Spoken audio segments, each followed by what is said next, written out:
Mummy, अगर हम लोग बाहर खाना खाने जाएंगे तो क्या दादी भी हमारे साथ जाएंगी? 9 साल का रोहन अपनी माँ अमिता से पूछता है। अमिता मुस्कुराकर बोली, अरे नहीं बेटा, तुम्हारी दादी इतने बड़े होटल में जाकर क्या करेंगी? उन्हें तो उठने बैठने का तरीका भी नहीं आता। और फिर वो जैसे कपड़े पहनती हैं, होटल का दरबान तो उन्हें अंदर ही नहीं आने देगा। चलो जाओ और पापा से कहो कि मम्मी पार्टी के लिए तैयार है। रोहन बोला, मम्मी फिर दादी क्या खाएंगी? क्या वो आज भूखी रहेंगी? अमिता एक पल को चुप रही, फिर बोली, तुम दादी की चिंता मत करो और मुझे रेडी होने दो, वरना हम लेट हो जाएंगे। रोहन खेलता हुआ वहां से चला गया। अमिता आईने में लिपस्टिक ठीक करते हुए अपनी सास देवयानी जी से बोली, मम्मी जी आप अपना खाना बना लीजिएगा, मुझे और इन्हें आज एक पार्टी में जाना है। देवयानी जी बोली, पर बहू, मुझे गैस वाला चूल्हा तो चलाना ही नहीं आता, और गलती से कहीं कुछ ऊपर नीचे हो गया तो मेरे साथ साथ इस घर का भी नुकसान हो जाएगा। तभी देवयानी जी का बेटा अजीत बोला, अरे माँ, अगर आपको गैस चूल्हा जलाना नहीं आता तो उसका भी एक उपाय है। देवयानी जी बोली, और वो क्या? अजीत बोला, आप ऐसा करो, पास वाले मंदिर में आज भंडारा है तो वहां चली जाओ, फिर आपको खाना बनाने की कोई नौबत ही नहीं आएगी। देवयानी जी ने हैरानी से बेटे की तरफ देखा और बोली, भंडारे में खाना खाने चली जाऊं, बिना बुलाए और बिना न्योता दिए? अजीत बोला, अरे माँ, भंडारा तो सबके लिए होता है, उसके लिए कोई न्योता नहीं दिया जाता, और ये गांव नहीं है, शहर है। क्यों अमिता, मैं क्या गलत बोल रहा हूं?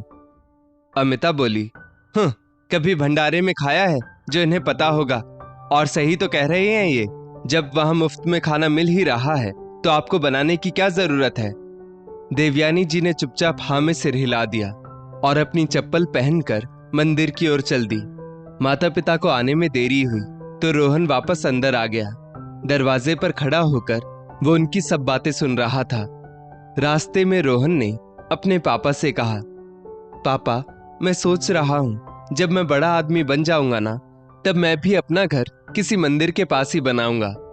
अजीत हंसकर बोला, क्यों बेटा, लोग तो अपना घर शोर शराबे से दूर लेते हैं, फिर तुम मंदिर के आसपास क्यों घर लोगे? अमिता मुस्कुराते हुए बोली, देखा, मेरे दिए हुए संस्कार इसमें कूट कूट के भरे हैं। मेरा बेटा बचपन से ही कितना संस्कारी है, जो मंदिर के आसपास घर बनाना चाहता है। जीते रहो मेरे बच्चे, तुम तो बिल्कुल अपनी माँ पर गए हो। रोहन हंसकर बोला, नहीं नहीं मम्मी, वो बात नहीं है। अजीत बोला, फिर क्या बात है? आखिर तुम मंदिर के आसपास घर क्यों लेना चाहोगे, ये तो बताओ।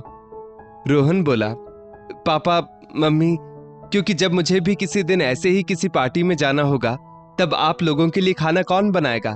तब आप लोग भी तो किसी मंदिर में भंडारे में ही खाना खाने जाओगे ना। और मैं नहीं चाहता कि आपको किसी दूर के मंदिर में जाना पड़े, वरना फिर पार्टी से लौटकर मुझे आपको लेने भी तो जाना पड़ेगा। अजीत और अमिता अपने बेटे की बात सुनकर दंग रह गए। अजीत ने गाड़ी रोकी और अमिता की तरफ मुड़कर देखा तो अमिता बोली, आपने गाड़ी क्यों रोक दी? हमें पार्टी के लिए देरी हो जाएगी, और इसकी बातों पर क्यों ध्यान दे रहे हो? ये बच्चा है, इसे क्या समझ है? अजीत बोला, बच्चा है तभी तो अपने मन की बात और सच्चाई खुलकर सामने रख रहा है, बुरे तो हम लोग हैं। अमिता बोली, आप कहना क्या चाहते हैं? अजीत ने थोड़ी देर के लिए अपना फोन रोहन के हाथ में दिया और बोला, रोहन, तुम ईयरफोन लगाकर ये कार्टून देखो। रोहन कार्टून देखने में व्यस्त हो गया तो अजीत अमिता से बोला, अमिता, तुम समझ रही हो, बच्चे जो देखते हैं वही सीखते हैं। आज मैं तुम्हें दोषी नहीं ठहरा रहा, क्योंकि वो मेरी माँ है, मुझे अपनी माँ का ख्याल रखना चाहिए था। फिर भी गलती तो हम दोनों से हुई है, और जो हम आज माँ के साथ करेंगे, कल रोहन हमारे साथ भी वही करेगा। कहते हैं ना, जैसी करनी वैसी भरनी। तो तुम क्या चाहती हो, बुढ़ापे में हम भी इसी तरह भंडारे में जाकर खाना खाएं और अपने बेटे बहू की जली कटी बातें सुने? अमिता को अपनी गलती का एहसास हुआ। उसने कहा, मुझे माफ कर दीजिए अजीत, मुझसे बहुत बड़ी गलती हो गई। मैंने सोचा माँ जी गांव की अनपढ़ औरत हैं, तो उन्हें मैं अपने हिसाब से जैसे चाहूं वैसे रख लूंगी, पर शायद मैं ये भूल गई कि उनके साथ बुरा व्यवहार करते देख मेरा बेटा भी तो वही सब सीखेगा। नहीं नहीं, मैं ये सब बर्दाश्त नहीं कर पाऊंगी।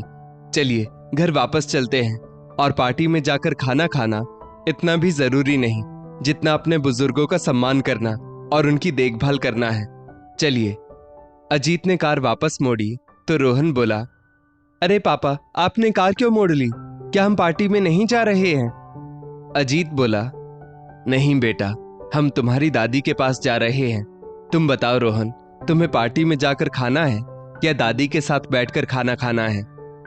रोहन मुस्कुराकर बोला, मुझे दादी और आप सबके साथ मिलकर खाना खाना है।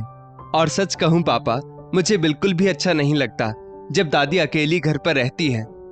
अमिता ने रोहन से कहा, रोहन, मम्मी तुमसे सॉरी कहती है और प्रॉमिस करती है कि आज के बाद फिर कभी दादी के साथ बुरा व्यवहार नहीं करेगी। तब तो तुम मुझे माफ कर दोगे ना? रोहन मुस्कुराकर अमिता के गले लग गया और बोला, मम्मी आप दुनिया की बेस्ट मम्मी हो। चलो पापा, हम दादी को लेकर किसी और रेस्टोरेंट में खाना खाएंगे जो दादी को पसंद होगा।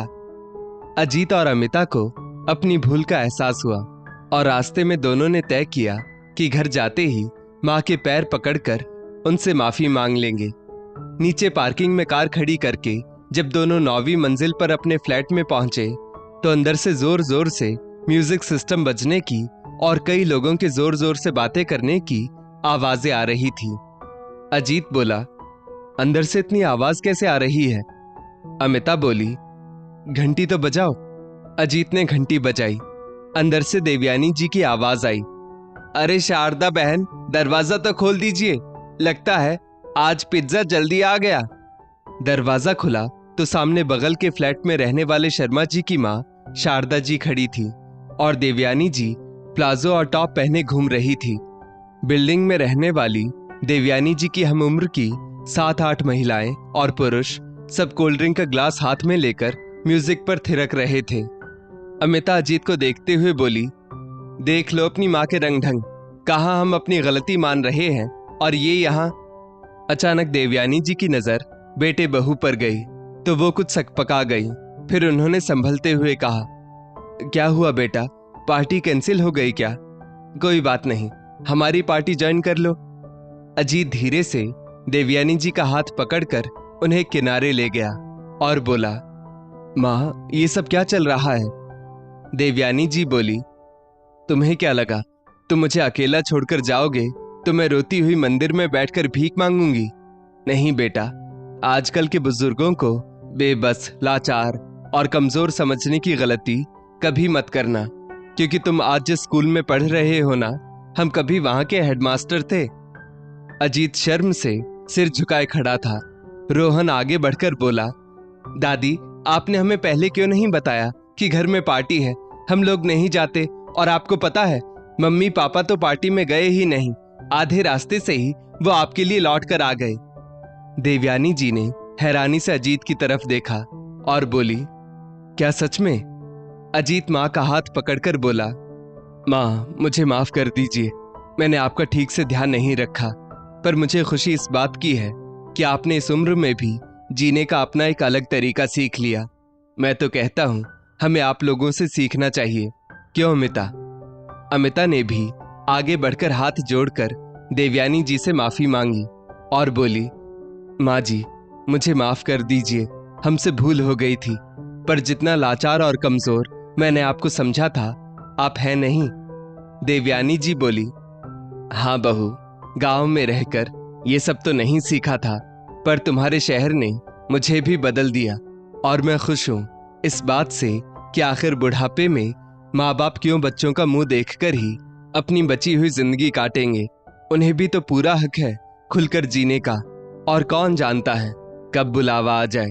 तो पुरानी बातों पर मिट्टी डालो और चलो तुम भी इस पार्टी में शामिल हो जाओ। इतना कहकर देवयानी जी ने अमिता को भी सबके साथ शामिल कर लिया। अजीत ने सोच लिया कि अब वो अपनी माँ को किसी बात के लिए नहीं टोकेगा और अपनी बची हुई जिंदगी में वो जैसे रहना चाहती है, जैसे जीना चाहती है, उन्हें पूरी आजादी दी जाएगी, क्योंकि माँ बाप भी तो अपने बच्चों को आजादी से जीने का हक देते हैं। फिर बुढ़ापे में माता पिता को वो आजादी क्यों नहीं मिल सकती? अंत भला तो सब भला। दोस्तों, इस स्टोरी को लेकर आपकी क्या राय है? नीचे कमेंट करके जरूर बताइएगा और ऐसी ही और भी बेहतरीन वीडियोस के लिए हमारा पेज जरूर फॉलो करें। धन्यवाद।